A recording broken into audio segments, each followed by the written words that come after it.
I did want to go back for a moment and talk about the IL's engineering practices. And I wanted you all to speak firsthand about how you view the IL talent in terms of engineering practices. I know, again, I work in product, but I worked alongside a lot of you and saw the effectiveness of your teams. And I think sometimes it's hard. We try to be humble and be graceful and leave space for others who have who practice software development a different way, who maybe have different beliefs or maybe aren't comfortable with a lot of the technical practices that we use. But I've seen firsthand how effective that they are in building products and developing teams to build better products. So if you all could speak to just a quick brag session about why you feel IL engineering's talent is the best, and what it's like to work as part of an IL engineering team. I would love to hear that. And I'm sure the audience would too. What strikes me about the engineers at Industrial Logic is just the staggering amount of experience that they have. And I've worked on a lot of teams with software engineers of varying experience, and that's good. That's good to have lots of different experience levels on board, but there's just really there's nothing that replaces having done this for a long time. And I'm not just talking about the kind of experience where you've had the same year of experience 20 times. The people that I've worked with here have legitimately decades of experience under their belt. I think having a common set of values as well as the practices is good too. Everyone at IL is interested in making sure that the customer is seeing value. It's not just about billings or just about revenue or whatever. Is the customer receiving value? And everyone's very focused on that.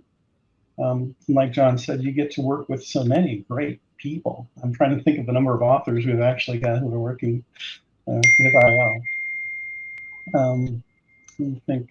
You said authors of. Yeah, books. Yeah, I was just thinking, we always want every single IL developer that I've been engaged with, especially on this project that we're working right now.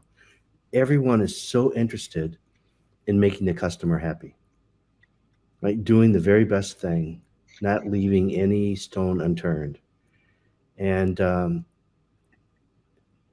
it's not written anywhere. It's just our sort of default behavior.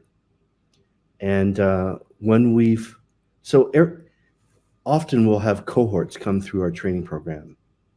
And some of them will stay and join IL. And we do this when we're working with clients. We'll have a cohort. And that cohort really learns our way of working. And some of them have some years under their belt. Some of them are out of college. But they start from the very beginning of not just test-driven development, not just how to pair, not just how to do Gherkin-style writing of acceptance tests or whatever it may be. It's really embodying the IL way. And when I think of all the developers that are in IL, we have different behaviors, but we have similar mindsets, right? And so that quality is utmost the very first thing. And we know the techniques of achieving that, right? We know how to do discovery trees. We do story mappings. We do test-driven. And then we're so comfortable in pairing and mobbing. And we call it teaming and ensembling and sometimes mobbing, but they're all the same thing. But we just flow through that so easily. And then when we work with others in the industry who are not part of IL that have the same mindset, it's like there's absolutely zero tension. And that's just such a beautiful thing. So when I think about our way of working and when we work with others who are partners in the industry, it's an incredibly generous and considerate community. That's how I would sum it up. Very considerate, very thoughtful. Yeah.